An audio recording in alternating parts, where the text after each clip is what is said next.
വർഗീയപരമായ ഭിന്നിപ്പ് സൃഷ്ടിക്കാൻ വേണ്ടി ചില ശക്തികൾ ഈ സ്കൂൾ കേന്ദ്രീകരിച്ച് പ്രവർത്തിക്കുകയാണ്. വർഗീയപരമായ ഭിന്നിപ്പ് എന്ന് പറയുമ്പോൾ ചില ആളുകൾ രാവിലെ വീട്ടിൽ നിന്ന് ഇറങ്ങുന്നത് കല്ല് കൊത്താനുണ്ടോ കല്ല് എന്ന് പറയുന്നത് പോലെ കേരളത്തിൽ എവിടെയൊക്കെയാണ് സ്കൂളുകളിൽ അല്ലെങ്കിൽ നമ്മുടെ സമൂഹത്തിൽ വിഷയങ്ങൾ ഉണ്ടാക്കുന്നത് അത് മതസ്പർദ്ധ വരുത്തി അതിന് ജാതീയതയുടെയും വർഗീയതയുടെയും നിറം നൽകി അതിൽ നിന്ന് രാഷ്ട്രീയ ലാഭമുണ്ടാക്കാൻ ശ്രമിക്കുന്ന ആളുകളാണ്. അതൊരു കാരണവശാലും കേരളത്തിൻ്റെ മണ്ണിൽ വിലപ്പോവില്ല. പള്ളൂരുത്തി എന്ന് പറയുന്നത് എല്ലാ ജാതി മതവിഭാഗങ്ങളിലെയും ആളുകൾ, പ്രത്യേകിച്ച് വിദ്യാഭ്യാസ സ്ഥാപനങ്ങളെന്ന് പറയുന്നത്, ക്രൈസ്തവ മിഷണറിമാരെന്ന് പറയുന്നത്, അവരെക്കാലവും യാതൊരു ഭിന്നിപ്പുമില്ലാതെ എല്ലാ വിഭാഗം ആളുകളെയും ചേർത്ത് പിടിക്കുന്നത്. അതുപോലെ തന്നെയാണ് മറ്റു വിഭാഗങ്ങളും, മുസ്ലിം വിഭാഗങ്ങളും എല്ലാം അവിടെ എല്ലാ മതങ്ങളിലെയും കുട്ടികൾ പഠിക്കുന്നുണ്ട്. ഒരു വേർതിരിവോ ഭിന്നിപ്പോ ഉണ്ടായിട്ടില്ല. ഇവിടെ കുട്ടിയുടെ പിതാവ് അനസ് തന്നെ മുന്നോട്ട് വന്നിട്ടുള്ളത് ഈ സ്കൂളിൻ്റെ നിയമാവലികൾ പാലിച്ചുകൊണ്ട് ഈ സ്കൂളിൽ തൻ്റെ മകളുടെ വിദ്യാഭ്യാസം കണ്ടിന്യൂ ചെയ്യാൻ ആഗ്രഹിക്കുന്നു എന്നുള്ളതാണ്. അത് തന്നെ നമ്മുടെ സമൂഹത്തിൽ നൽകാവുന്ന ഏറ്റവും വലിയ മതേതരത്വത്തിൻ്റെ ഒരു വലിയ സന്ദേശമാണ്. ഞാൻ നേരത്തെ പറഞ്ഞല്ലോ, അനാവശ്യമായ സാമൂഹ്യ മാധ്യമങ്ങളിലൂടെ വർഗീയ ഭിന്നിപ്പുണ്ടാക്കാൻ വേണ്ടി ശ്രമിക്കുന്ന ഒരു പറ്റം ആളുകൾ. വ്യക്തിപരമായി എനിക്കെതിരെ നടക്കുന്നത് കുഴപ്പമില്ല, അത് ഞാൻ കൈകാര്യം ചെയ്തോളാം. പക്ഷേ നമ്മുടെ സമൂഹത്തെ വേർതിരിക്കാൻ ശ്രമിക്കുന്നത് ഒരു കാരണവശാലും അംഗീകരിക്കാൻ സാധിക്കില്ല. ഞങ്ങൾ നിയമപരമായി ചെയ്യേണ്ടത്, വ്യക്തി ആക്ഷേപവും വർഗീയ പരാമർശങ്ങളും സാമൂഹ്യ മാധ്യമങ്ങളിലൂടെ നടത്തുന്നത് വളരെ ശക്തമായി തന്നെ നിയമ നടപടികളുമായിട്ട് മുന്നോട്ട് പോകും. പിന്നെ പുറത്തുനിന്ന് കുറേ ആളുകൾ വന്നിട്ട് ഇവിടെയെല്ലാം ഞങ്ങളങ്ങോട്ട് ശരിയാക്കി കളയാം, ഭീഷണിയുടെ സ്വരം പെടുത്തി ഇവിടുത്തെ ജനപ്രതിനിധികൾ അങ്ങോട്ട് കൈകാര്യം ചെയ്യുമെന്നൊക്കെ പറഞ്ഞത് കയ്യിൽ വെച്ചാൽ മതി. അങ്ങനെയുള്ള ഭീഷണിയൊന്നും ഇവിടെ വിലപ്പോവില്ല. അങ്ങനെ ഭീഷണി നടത്തുന്ന BJP RSS ശക്തികൾ അവർ ഏത് അറ്റം വരെ പോയാലും ഈ മണ്ണിൻ്റെ മതേതര സ്വഭാവം ഇല്ലാതാക്കാൻ ശ്രമിക്കാൻ ഒരു ശക്തികളെ ഞങ്ങൾ അനുവദിക്കില്ല. അതുകൊണ്ട് തന്നെയാണ് നിയമപരമായി പോവേണ്ട കാര്യങ്ങളിൽ സ്കൂൾ നിയമപരമായി പോകും. അല്ലാതെ ഒരു സമന്വയത്തിൻ്റെ പാതയിൽ, പ്രത്യേകിച്ച് ജില്ലാ കോൺഗ്രസ് കമ്മിറ്റിയുടെ അധ്യക്ഷൻ, UDFൻ്റെ ജില്ലാ ചെയർമാൻ, അതുപോലെ ഈ സ്ഥാപനവുമായി ഞങ്ങളെല്ലാവരും നിരന്തരമായി പല വിഷയങ്ങളിലും ബന്ധപ്പെടുന്ന ആളുകളാണ്. ഞങ്ങൾക്കിതൊരു പുതിയ സ്ഥാപനമല്ല. എത്രയോ പ്രാവശ്യം ഞങ്ങളൊക്കെ ഇവിടെ വന്നിട്ടുണ്ട്, സിസ്റ്റേഴ്സുമായിട്ടും സംസാരിച്ചിട്ടുണ്ട്. പ്രധാനപ്പെട്ട സിസ്റ്റേഴ്സ് എല്ലാം AEയോടെയും DOയുടെ ഒക്കെ കോൺഫറൻസിൽ പങ്കെടുക്കുന്നുണ്ട്. അവരെ കാണാൻ സാധിച്ചില്ല. ബാക്കി എല്ലാ ആളുകളെയും കണ്ടു. അനസ്, കുട്ടിയുടെ പിതാവ് ആയിട്ട് സംസാരിച്ചു. അവരെല്ലാം ഈ ഒരു വിഷയത്തിൽ ഒരു സെൻസിറ്റീവായ ഒരു രീതിയിലുമുള്ള കമൻറ്റുകളോ ഇടപെടലുകളോ നടത്താൻ ഉദ്ദേശിക്കുന്നില്ല. അതുകൊണ്ട് തന്നെ അവരുടെ സ്വമേധയായിട്ടുള്ള അവരുടെ ഒരു അറിയിപ്പ് കൂടിയായി ഇതിനെ കണക്കാക്കണമെന്ന് ഞങ്ങൾ അഭ്യർത്ഥിക്കുക.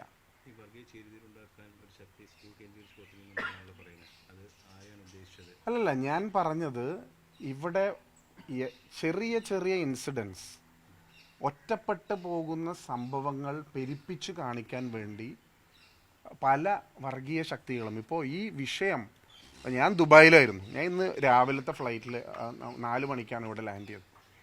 ഇവിടെ ഇല്ലാത്ത സമയത്ത് തന്നെ ഇത് പല സാമൂഹ്യ മാധ്യമങ്ങളിലെയും സംഘടനകൾ എൻ്റെ ചിത്രം വെച്ച് പോസ്റ്റർ അടിക്കുകയാണ്. അതായത് ഇതിനെല്ലാം വളം വെച്ച് കൊടുക്കുന്നത് എന്ന് പറഞ്ഞത്. ഞാൻ പറഞ്ഞത് എല്ലാ വിഷയത്തിലും അതൊരു മുസ്ലിം ക്രിസ്ത്യൻ സംഘർഷമായി ചിത്രീകരിക്കാൻ ശ്രമിക്കുകയാണ്. നമ്മുടെ നാടിന് ഒരു ദൗർഭാഗ്യകരമായൊരു സ്ഥിതിവിശേഷമായി ഇത് മാറിയിരിക്കുകയാണ്. ഞങ്ങൾ ഈ സിസ്റ്റേഴ്സായിട്ട് സംസാരിച്ചു. ഇവിടെ എല്ലാ വിഭാഗം ആളുകളും പഠിക്കുന്നുണ്ട്. അവരുടെ വലിയ പിന്തുണയോടുകൂടി ഈ സ്ഥാപനങ്ങൾ നടത്തുന്നത്. അപ്പോൾ അങ്ങനെ ചില സാമൂഹ്യ മാധ്യമങ്ങളിൽ ഏതെങ്കിലും വിഭാഗം ആളുകൾ ക്യാമ്പയിൻ നടത്തുമ്പോൾ അത് വർഗീയ സംഘർഷത്തിന് വിധേയമാകുന്ന ഒരു രീതി ശരിയല്ല എന്നുള്ളതാണ് ഞങ്ങൾക്ക് പറയാനുള്ളത്. ഇന്നത്തെ ചർച്ചയിലൂടെ ആ കുട്ടിയുടെ തുടർ പഠനത്തിന്റെ കാര്യത്തിൽ ഒരു ഉറപ്പായിട്ട് അല്ല, ഇവിടുത്തെ ഞാൻ പറഞ്ഞല്ലോ, ഇവിടെ പ്രധാനപ്പെട്ട ആളുകൾ, അധ്യാപകരോ മാനേജ്മെൻറ്റിൻ്റെ ആളുകളോ ഇല്ല. അവർ വന്നതിന് ശേഷം അവരവരുടെ തീരുമാനം വ്യക്തമാക്കും. കുട്ടിയുടെ പിതാവ് എന്നുള്ള രീതിയിൽ അദ്ദേഹത്തിൻ്റെ കാഴ്ചപ്പാടും നിലപാടുമാണ് പറഞ്ഞിട്ടുള്ളത്. ശരി സർ. ശരിക്കും പറഞ്ഞാൽ ഒരു ചർച്ച നമുക്ക് പറയാമോ വാർത്ത കൊടുക്കുമ്പോൾ? അതായത് ഇപ്പം അദ്ദേഹമായിട്ട് ചർച്ച നടത്തിയല്ലോ പിതാവ്. അല്ല, ഇത് ഞങ്ങളിപ്പോൾ സംസാരിച്ചാണ് വ്യക്തിപരമായി, സിസ്റ്റേഴ്സായിട്ട് അത് കൺവേ ചെയ്തിട്ടുമുണ്ട്. ഞങ്ങൾ ഇവിടുത്തെ കന്യാസ്ത്രീമാരായിട്ട് അത് കൺവേ ചെയ്തിട്ടുണ്ട്. പക്ഷേ ഇതിൻ്റെ പ്രധാനപ്പെട്ട ആളുകൾ ഇവിടെ ഇല്ല. ഞങ്ങളിപ്പോൾ കുറേ നേരമായിട്ട് ഇവിടെ വെയിറ്റ് ചെയ്യുന്നുണ്ട്. അവരെ കാണാൻ സാധിച്ചിട്ടില്ല. അവർ ആലുവയിലും ചർച്ചയുണ്ട്, DE ഓഫീസിലും മട്ടാഞ്ചേരിയിലും ചർച്ചയുണ്ടായിരുന്നു. അനസിൻ്റെ സാന്നിധ്യത്തിലാണല്ലോ ഞങ്ങൾ പറയുന്നത്. പക്ഷേ അനസ് ഇങ്ങനെ മാധ്യമങ്ങളെ ഫേസ് ചെയ്യാനുള്ള ഒരു അങ്ങനെ പറയാൻ ഞങ്ങളോട് പറയാൻ പറഞ്ഞ കാര്യമാണ് പറഞ്ഞത്. അതായത് സ്കൂളിലെ യൂണിഫോം അനുസരിച്ചുകൊണ്ട് തന്നെ മുന്നോട്ടേക്ക് പഠിക്കാൻ തയ്യാറാണ്. മനസ്സെന്താണ് പറയുന്നത്? എന്താ താങ്കൾക്ക് എന്താ പറയുന്നത്?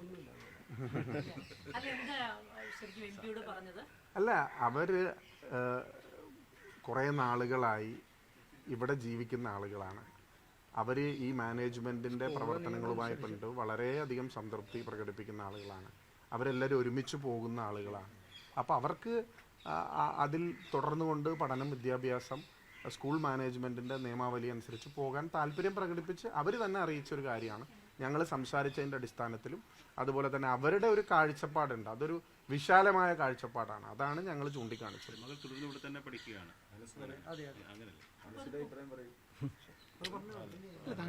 അതേന്ന് പറഞ്ഞല്ലോ. അല്ല, പുള്ളിക്ക് മീഡിയ ഫേസ് ചെയ്യാനുള്ള ഒരു പ്രശ്നം മാത്രമേ ഉള്ളൂ. കുട്ടിയുടെ പിതാവ് വളരെ പോസിറ്റീവായ ഒരു നിലപാടെടുത്തപ്പോൾ ഇപ്പോൾ ഇങ്ങോട്ട് ചർച്ചയ്ക്ക് വരുമെന്ന് അറിയിച്ചിരുന്നോ ഈ സ്കൂളിന്റെ അധികൃതരെ? പറഞ്ഞിരുന്നു. അതിനിടയ്ക്ക് DEOയുടെ മീറ്റിംഗ് ഉണ്ടായത്. അവരങ്ങോട്ട് പോയി. അപ്പോൾ ഈ കാര്യം കമ്മ്യൂണിക്കേറ്റ് ചെയ്തോ എന്നുള്ളതാണ്, പ്രധാന അധ്യാപികയായിട്ട് കമ്മ്യൂണിക്കേറ്റ് ചെയ്തു? അല്ല, കഴിഞ്ഞ കുറച്ച് ദിവസങ്ങളായല്ലോ സാമൂഹിക മാധ്യമങ്ങളിൽ ഒരാഴ്ച കാലമായി ഇതിങ്ങനെ ഈ ഒരു വിഷയവുമായി ബന്ധപ്പെട്ടുള്ള വലിയ തോതിൽ ഒരു ഭിന്നിപ്പുണ്ടാക്കാനുള്ള ശ്രമം നടക്കുന്നുണ്ട്. അപ്പോൾ സ്വാഭാവികമായും മാനേജ്മെൻറ്റും രക്ഷകർത്താക്കളും അത് തീർക്കുമെന്നുള്ളതാണ് വിചാരിച്ചിരുന്നത്. പക്ഷെ അത് വേറൊരു തലത്തിലേക്ക് കൊണ്ടുപോകാൻ ബാഹ്യശക്തികളുടെ ഒരു ഇടപെടൽ ഇവിടെ ഉണ്ടായി. അതുകൊണ്ടാണ് ഇവിടെ ജനപ്രതിനിധിയായ 91 മുതൽ MLA ആയിരുന്ന ആളാണ് ശ്രീ ഡൊമിനിക് പ്രസൻറ്റേഷൻ. പള്ളുരുത്തിയുടെ MLA ആയിരുന്നു. അദ്ദേഹത്തിൻ്റെ നിയോജകമണ്ഡലമാണ്. ഹൈബി MP ആണ്. MLA ആയി നിരവധി വർഷക്കാലം ഇവിടെ ഈ മേഖലകളിൽ വന്നു പോകുന്ന ആളും ഇവിടെ ജയിച്ചു. K. ബാബു MLA ആണ്, നിലവിൽ MLA ആണ്. അദ്ദേഹം ഇവിടെ വന്നു പോയി രാവിലെ. എല്ലാവരുമായി ഇത് അപ്പോൾ സമൂഹത്തിൽ ഒരു ഭിന്നിപ്പുണ്ടാക്കാനുള്ള ഒരു ബോധപൂർവമായ ശ്രമം. അറിയാലോ, ഇപ്പോൾ ക്രിസ്ത്യൻ മുസ്ലിം പ്രശ്നങ്ങൾ ഉണ്ടാക്കുക എന്നുള്ളത് ചിലരുടെ ഒരു അജണ്ടയാണ്. അപ്പോൾ രാവിലെ ഹൈബി പറഞ്ഞതുപോലെ അമ്മി കുത്താനുണ്ട് എന്ന് പറഞ്ഞ പോലെയാണ് ഇന്ന് രാവിലെ ഇറങ്ങി. ഇന്ന് എവിടെയാണ് പ്രശ്നം, ഇന്ന് അവിടെ പോയി ഒരു ഭിന്നിപ്പുണ്ടാക്കുക, കൊട്ടേഷൻ ഏറ്റെടുത്താണ് വരുന്നത്. അതൊരു ശരിയായ നടപടിയല്ല. അപ്പോൾ പൊതുസമൂഹത്തിനിടയിൽ ഇത്തരത്തിലുള്ള ഈ വിദ്വേഷ മനസ്സുമായി ഇറങ്ങുന്ന ആളുകൾക്ക് ഒരവസരം എന്തായാലും പള്ളുരുത്തിയുടെ മണ്ണിലില്ല. അത് അവരുടെ പിതാവും അവരുമായി ബന്ധപ്പെട്ട അവരുടെ മാതാവും മക്കളും അവരുമായി ബന്ധപ്പെട്ടുള്ള ആളുകളും അത് വളരെ ക്ലിയർ കട്ടായിട്ടുള്ള സ്റ്റാൻഡ് അവർ സ്വീകരിച്ചു. അപ്പോൾ അവരുടെ ഒരു ആഗ്രഹം മാനേജ്മെൻറ്റിനോട് പറഞ്ഞു. മാനേജ്മെൻറ്റ് പറഞ്ഞു റൂൾസ് അനുസരിച്ചാണ് പോകാൻ പറ്റുള്ളൂ. സ്വാഭാവികമായും ആ റൂൾസ് അനുസരിച്ച് ആ കുട്ടി ഇവിടെ പഠിക്കും എന്നുള്ളത് പിതാവ് പറഞ്ഞു. അങ്ങനെ പഠിക്കാൻ അവർ തയ്യാറാണ്. ഇതെല്ലായിടത്തും ഉള്ളതാണിത്. സ്വാഭാവികമായി ആരെങ്കിലുമൊക്കെ വരുമ്പോൾ ഏതെങ്കിലും മാനേജ്മെൻറ്റോ അല്ലെങ്കിൽ വേറെ ഏതെങ്കിലും സ്കൂളുകളിലോ ഇങ്ങനെ കുട്ടികൾ എന്തെങ്കിലും ഒരു ആവശ്യം പ്രകടിപ്പിച്ചാൽ സ്വാഭാവികം മാനേജ്മെൻറ്റും അല്ലെങ്കിൽ ബന്ധപ്പെട്ട ആളുകൾ അത് പറഞ്ഞു തീർക്കുകയാണ് പതിവ്. പക്ഷേ ഇവിടെ വന്നിട്ട് എന്താ ചെയ്തത്? ഇവിടെ ഒരു ബോധപൂർവ്വം ഒരു കലാപം സൃഷ്ടിക്കാൻ വലിയ വാർത്തകളാണ്, നമ്മൾ മനസ്സിൽ കാണാത്ത വാർത്തകളാണ് ഓരോരുത്തർ സാമൂഹ്യ മാധ്യമങ്ങളിലൂടെ പ്രചരിപ്പിച്ചുകൊണ്ടിരുന്നത്. അതുകൊണ്ടാണ് നിങ്ങൾ മീഡിയ അടക്കമുള്ള ആളുകൾ ഇത് വലിയ തോതിൽ ഇത് റിപ്പോർട്ട് ചെയ്യപ്പെട്ടത്. അങ്ങനെ ഒരു സംഭവം ഇവിടെ ഇല്ല. ഈ മാനേജ്മെൻറ്റ് എന്നൊക്കെ പറയുന്നത്, ഈ ക്രൈസ്തവ മിഷണറിമാരുടെ മാനേജ്മെൻറ്റ് എന്ന് പറയുന്നത് എത്ര സഹിഷ്ണുതയോടുകൂടി ആളുകളോട് ഇടപഴകുകയും എത്രായിരം കുട്ടികൾ പഠിക്കുകയാണ് ഓരോ സ്ഥാപനങ്ങളിലും. കൃത്യമായി അവർക്ക് സംരക്ഷണം കൊടുത്ത് അവരൊക്കെ നല്ല രീതിയിലാണ്. അപ്പോൾ ഞങ്ങൾ ഉൾപ്പെടെയുള്ള ആളുകൾ എല്ലാവരും പഠിച്ച ക്രൈസ്തവ മാനേജ്മെൻറ്റ് സ്കൂളുകളിലും മറ്റുമൊക്കെയാണ്. അപ്പോൾ എത്ര ആളുകൾ കോളേജുകളിൽ പഠിക്കുന്നു, ആരും ഇതുവരെ വഴിതെറ്റിപ്പോയെന്നോ മോശമായി പോയെന്നോ ഒരാൾ ഇതുവരെ പറഞ്ഞിട്ടില്ല. അപ്പോൾ അതുകൊണ്ട് ആ മാനേജ്മെൻറ്റിന് കീഴിൽ അവരുടേതായ നിയമങ്ങൾ, ഏത് സ്കൂളുകൾക്കോ കോളേജുകൾക്കോ നിയമങ്ങളുണ്ടെങ്കിൽ ആ നിയമങ്ങൾ അവിടെ പഠിക്കുന്ന കുട്ടികൾ അത് അംഗീകരിക്കുക എന്നുള്ളതാണ് സ്വാഭാവികമാണ്. പക്ഷേ അതിൻ്റെയൊക്കെ പേരിൽ ഈ നാട്ടിൽ രാവിലെ തന്നെ വന്ന് അതിനൊരു വേറൊരു നിറം നൽകി, മതത്തിൻ്റെയും ജാതിയുടെയും നിറം നൽകി ജനങ്ങളെ തമ്മിലടിപ്പിക്കാൻ ഇങ്ങടെ ആളുകളെ വിളിച്ചു വരുത്തി തമ്മിലടിപ്പിക്കുന്ന ഈ കോഴിപ്പോര് നടത്തുന്ന ആളുകളുടെ സ്വഭാവം അത് ഈ നാട്ടിൽ വേണ്ട. അത് വളരെ വിഷമമാണ് ആ കുടുംബത്തിനുണ്ടാക്കിയത്. വളരെ വിഷമമാണ് ആ കുടുംബത്തിനുണ്ടാക്കിയത്. അത് എന്തായാലും ഇവിടെ അത് നടക്കില്ല. അത് വളരെ കൃത്യമായി മതമേലധ്യക്ഷന്മാരും അതുപോലെ ഈ സിസ്റ്റേഴ്സും മാനേജ്മെൻറ്റും പൊതുപ്രവർത്തകരും രാഷ്ട്രീയ പ്രവർത്തകരുമായിട്ടുള്ള ആളുകൾ അതിനകത്ത് കൃത്യമായ ഇടപെടൽ നടത്തും. ഇന്ന് ആ ഇടപെടലാണ് നടത്തിയിട്ടുള്ളത്. ഞങ്ങൾ പ്രിൻസിപ്പളുമായി സംസാരിച്ചിരുന്നു. അതുപോലെ കുട്ടിയുടെ മാതാപിതാക്കളുമായി ഞങ്ങൾ കഴിഞ്ഞ ദിവസങ്ങളിലെല്ലാം സംസാരിച്ചിരുന്നു. അതിനകത്ത് അവർ ഇത് ആരെയും ചുമതലപ്പെടുത്തിയിട്ടില്ല. മാതാപിതാക്കൾ ഇത് ഇടപെടാൻ ഒരാളെ അവർ ചുമതലപ്പെടുത്തിയിട്ടില്ല. ഒരാളും ചുമതലപ്പെടുത്തിയിട്ടില്ല. മാനേജ്മെൻറ്റ് അങ്ങനെ ഒരാളെ ചുമതലപ്പെടുത്തിയിട്ടില്ല. അപ്പോൾ സമൂഹത്തിലൊരു വിഷയം ഉണ്ടാകുമ്പോൾ എന്താ, ജനപ്രതിനിധികളടക്കമുള്ള ആളുകളുണ്ട്. തമ്പി സുബ്രഹ്മണ്യമുണ്ട്, ഇവിടുത്തെ കൗൺസിലറായിരുന്നു നേരത്തെ. അപ്പോൾ ഓരോ ആളുകളുണ്ട് ഈ പ്രദേശത്തെ, കോൺഗ്രസ്സുകാരായിട്ടുള്ള ആളുണ്ട്, UDFകാരായിട്ടുള്ള ആളുണ്ട്, എല്ലാവരും ഉണ്ട്. അപ്പോൾ അവരൊക്കെ ഓരോ കാര്യങ്ങൾക്കും ഈ മാനേജ്മെൻറ്റും ഈ സ്കൂളും ഒക്കെ ആയിട്ട് ബന്ധപ്പെട്ട് നിൽക്കുന്ന ആളുകളാണ്. ഈ പറയുന്ന ആളുകളുമായി, ഈ രക്ഷാകർത്താക്കളുമായൊക്കെ നിരന്തരം കാണുന്ന ആളുകളാണ്. അപ്പോൾ അത് അങ്ങനെ തീർക്കേണ്ട ഒരു സംഭവത്തെ പർവ്വതീകരിച്ച് വേറൊരു തലത്തിലേക്ക് കൊണ്ടുപോയി കൊച്ചിയിലും അല്ലെങ്കിൽ ഈ പ്രദേശത്തൊക്കെ ആളുകൾ തമ്മിൽ ഒരു അസഹിഷ്ണുതയാണെന്ന് വരുത്തി തീർക്കാനുള്ള ഒരു ശ്രമം ആരുടെയെങ്കിലും ഭാഗത്തു നിന്നുണ്ടെങ്കിൽ അത് മുളയിലേ ഞങ്ങൾ നുള്ളിക്കളയും. ഒരു സംശയവും വേണ്ട. ഈ നാട് മതേതരമായി ചിന്തിക്കുകയും അതനുസരിച്ച് പ്രവർത്തിക്കുകയും ജീവിക്കുകയും ചെയ്യുന്ന ആളുകളാണ് ഈ നാട്ടിൽ. അങ്ങനെ ഒരു സംഘർഷമോ ഒരു വിദ്വേഷമോ ഈ നാട്ടിലില്ല. അതുണ്ടാക്കാനുള്ള ബോധപൂർവമായ ശ്രമം ആരെങ്കിലും നടത്തുന്നുണ്ടെങ്കിൽ അത് ഈ നാട്ടിൽ നടപ്പിലാകാനും പോകുന്നില്ല. അത് പറയുന്നതിനാണ് ഞങ്ങളെല്ലാവരും കൂടി ഇവിടെ വന്നത്. അത് തീർച്ചയായും വരും സമയങ്ങളിൽ സിസ്റ്റർമാരുമായി സംസാരിക്കും, അവരുടെ മാതാപിതാക്കൾ അവരെ കണ്ട് സംസാരിക്കും. അതിനകത്തൊരു പ്രശ്നമില്ല. സ്കൂൾ ഇപ്പോൾ നാളെ തുറന്നാൽ അവരുടെ കുട്ടികൾ നാളെ മുതൽ ഇവിടെ പഠിക്കാൻ വരും. 2 കുട്ടികൾ പഠിക്കുന്നുണ്ട്. അനസിൻ്റെ മോനും പഠിക്കുന്നുണ്ട്, ഈ മോളും പഠിക്കുന്നുണ്ട് 8ാം ക്ലാസ്സിൽ. 2 കുട്ടികളും ഇവിടെ പഠിക്കുന്നത്. അവരെ മക്കളെല്ലാവരും പഠിച്ചത് ഈ പറയുന്ന ക്രൈസ്തവ സ്ഥാപനങ്ങൾ, ആ സ്ഥാപനങ്ങളിലാണ് എല്ലാം പഠിച്ചത്, മക്കൾ പഠിച്ചത്. അപ്പോൾ കുട്ടിക്ക് ഇവിടെ തന്നെ തുടർന്ന് പഠിക്കാമെന്നുള്ള ഇവിടെ തന്നെ തുടർന്ന് പഠിക്കും. കിട്ടിയിട്ടുണ്ട്. പരിഹാരമുണ്ട്. അല്ല, നിങ്ങളൊക്കെ ഇവിടെ വന്നിരുന്നു അല്ലേ? അല്ല, UDF ജില്ലാ ചെയർമാനും കെ ബാബു MLA